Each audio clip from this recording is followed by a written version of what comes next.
Hello everyone, welcome back to my YouTube channel. उम्मीद करती हूँ कि आप सब ठीक होंगे। मेरा जो आज का नावल है अंगना फूल खिलेंगे, जिसके राइटर हैं राहत जबीन। चलिए चलते हैं नावल की तरफ। नहीं, मुझे कोई झूठा भरम नहीं रखना। मैंने ये सब किया है। मैं आप सबसे माफ़ी मांगने आई हूँ, लेकिन किस मुँह से माफ़ी मांगूँ। मैं आई ही बुरी नीयत के साथ थी। मैं एक एक ही गुनाहगार हूँ। मैंने एक एक को दुख दिया है। मैं झूठी हूँ, मैं साजिश और खुदगर्ज भी हूँ। लेकिन अबैद, वो पूरी की पूरी अबैद की तरफ मुड़ी। दिल में कोई होप उठी, सरतापा हिला गई। कभी वो सरतापा इसका था। सानिया का दिल चाहा वो अब एक लफ्ज ना कहे, बस आखिरी बार इसके सीने पर सर रख के बहुत सारा रो ले। एक बार इसके चेहरे को छू ले, एक बार इन आँखों को चूम ले। लेकिन वो जानती थी कि मोहब्बत के मौसम बीत गए थे।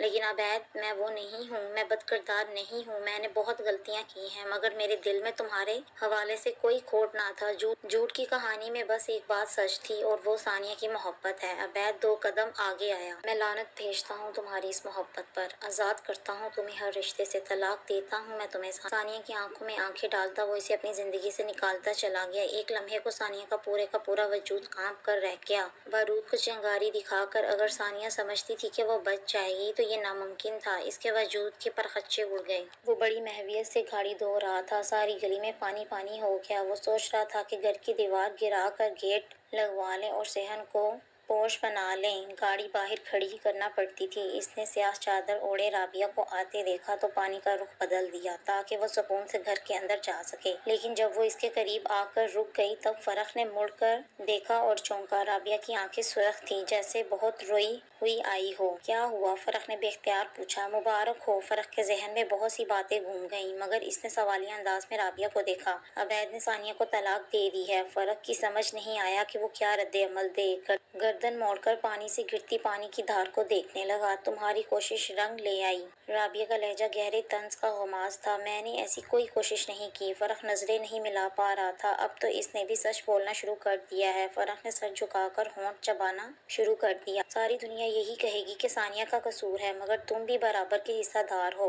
पीछा तो तुमने भी इसका नहीं छोड़ा। वो गुस्से से फंकारी। बदला बराबर का होता है। तुमने इसकी जिंदगी बर्बाद की है, इसका घर तोड़ा है। तुम आगे बढ़ जाओगे, वो क्या करेगी? मैं तुम्हें भी माफ नहीं करूंगी फरख, कभी नहीं। मेरे बस में हो तो मैं तुम्हारी शक्ल भी ना देखूं। वो रोते हुए अंदर चली गई। फरख सर झुकाए बहते पानी को देखता रहा। इनका अंदर बिल्कुल खाली था। ना गुस्सा, ना खुशी, ना इत्मीनान और ना ही सुकून। इसने गाड़ी सड़क के किनारे दरख्तों के नीचे खड़ी कर दी। कॉलोनी की सड़क सुनसान थी। स्ट्रीट लाइट की रोशनी में दरख्तों के पत्ते चमक रहे थे। रोशनियों के गिर्द पतंगे दीवानावार महव रक्स थे।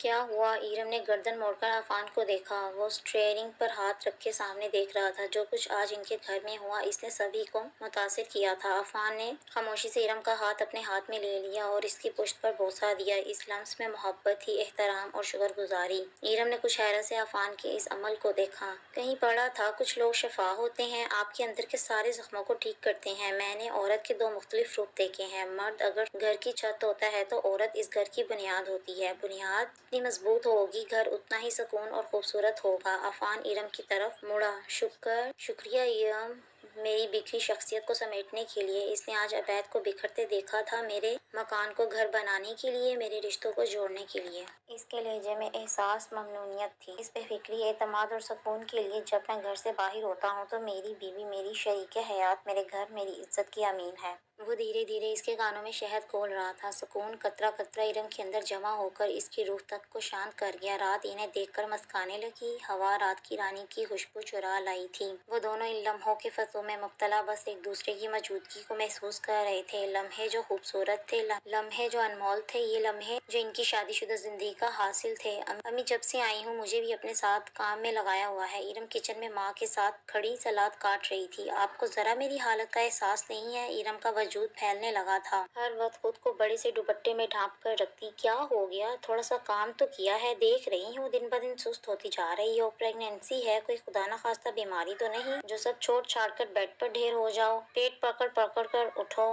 पेट पकड़ पकड़ कर उठो। इतनी नाजुक मजाजियाँ, हमें तो एक आंख नहीं भाती। आसिया ने साफ गोई से कहा तो ईरम ने एहतजाज किया। अम्मी, इकलौती बेटी हूँ, कुछ तो एहसास करें। एक मेरी सास है, हर वक्त यही कहती हैं बेटा आराम किया करो। काम खत्म हो गया था। दोनों बातें करते करते किचन से बाहर आ गईं। वो तो भली खतून है, क्यों कुछ कहेंगी? जी नहीं, वो बहुत होशियार हैं। इन्हें पता है सारी कसर मेरी माँ ने पूरी कर देनी है। मैं ये कब कहती हूँ कि खुद को तकलीफ दो? बस ये कहती हूँ कि एक्टिव रहा करो, इससे बच्चा भी एक्टिव रहता है। दोनों लाउंज में दाखिल हुई। अबैद लैपटॉप पर ऑफिस का कोई काम कर रहा था। उन्हें एक नज़र देखा, मुस्कुराया और फिर से मसरूफ़ हो गया।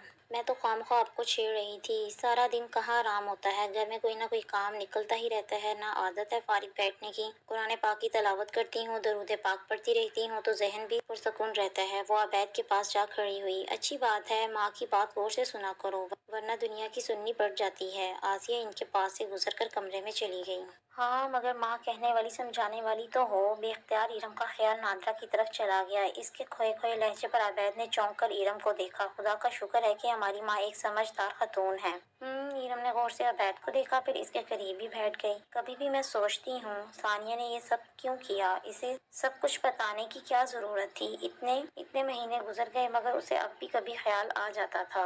अबैद के हाथ कीपैड पर रुके। उसे लगा कि जिस तरह मैं इसके झूठे से धोखा खाता आया हूँ, आज इसके सच पर एतबार कर लूंगा। क्यों नहीं किया। इरम ने गौर से अबैद को देखा। फितरत कहाँ बदलती है इरम। अबैद ने लैपटॉप बंद कर दिया। मैं शुक्र अदा करता हूँ कि मेरी कोई औलाद नहीं हुई, वरना वो मेरी औलाद को क्या सिखाती, कैसी तरबियत करती। झूठ, साजिश, अपना मकसद हासिल करने के लिए जो रास्ते, ये सब सिखाती। सब औरतें एक जैसी नहीं होती अबैद, जानता हूँ। अबैद ने सर झटका। तो शादी कर लो। वो एक लम्हे को खामोश हुआ। कर लूंगा यार, मैं कौन सा जॉब ले रहा हूँ। थोड़ा वक्त तो दो, जख्म बढ़ जाएगा तो इस बारे में भी सोच लूंगा। अबैद ने दोबारा लैपटॉप खोल लिया। इरम को खुशी हुई। इसने सिर्फ टाला था, इनकार नहीं किया था। हांडी पका ली है, सानिया ने अंदर आकर बेजारी से इतला दी। जहाँ नादरा और राबिया सर जोड़े न जाने कौन से राजो न्याज कर रही थी। हांडी पका ली है तो 4 रोटियां भी डाल लेती। सानिया को लगा नादरा ने उसे टालना चाहा है। अब रोटियां भी मैं ही पकाऊं। इस घर को जैसे नौकरानी ही मिल गई। सारे काम मेरे सर डाल दिए हैं। कोई माँ वाली जिम्मेदारी निभाई है। जब तरबियत का वक्त था मुझे पुप्पो से बदला लेने का हथियार बना लिया। कभी बिठाकर समझाया ससुराल में कैसे रहते हैं, उल्टा यही सबक पढ़ाया, डट कर रहना, ससुराल वालों को जूते की नोक पर रखना। सानिया इसी पर चढ़ दौड़ी। समझाती तो मैं भी बहुत थी, मेरी ही सुन लेती। राबिया ने तासुफ से कहा। हाँ नहीं सुना, इस जुर्म में फांसी चढ़ा दो। हाँ नहीं सुना, इस जुर्म में फांसी चढ़ा दो। सानिया सानिया इससे किबल के वो गुस्से में तोड़फोड़ शुरू कर देती। राबिया ने हाथ पकड़कर पास बिठा लिया। क्या हालत बना ली है, मुझे क्या हुआ है। सानिया ने बेजारी से हाथ छुड़ा लिया। भूल जाओ, जो गुजर गया गुजर गया।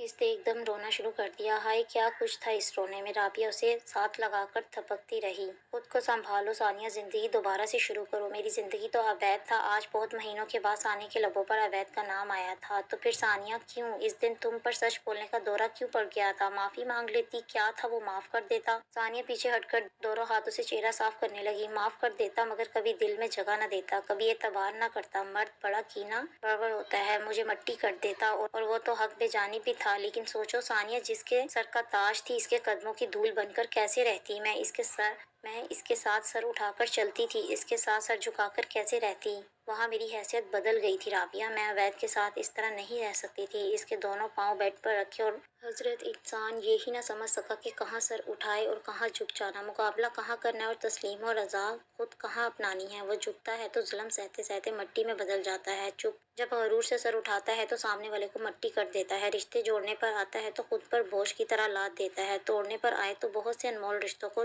रोल कर रख देता है। हजरत इंसान तेरी सबसे बड़ी खूबी तो एतदाल है, मियाना रवि है। तो इस खूबी को ही पहचान ना सका, अपना ना सका। अपने सर पकड़कर रोता है या दूसरों को रुलाता है। राबिया ने मुख्तात नजरों से सानिया को देखा। इस तरह तो जिंदगी नहीं गुजरेगी तो किस तरह गुजरेगी। सानिया ने तंजी अंदाज में पूछा। शादी कर लो, जो गलतियां पहले की अब ना दोहराना। और किस से। सानिया का लहजा अब भी तंजिया था, फर्क से। राबिया ने डरते डरते कहा। सानिया का वजूद साख्त सामत हो गया। मैं नेक्स्ट एपिसोड जल्दी अपलोड करूंगी, तब तक के लिए अल्लाह हाफिज़, अपना ख्याल रखिएगा।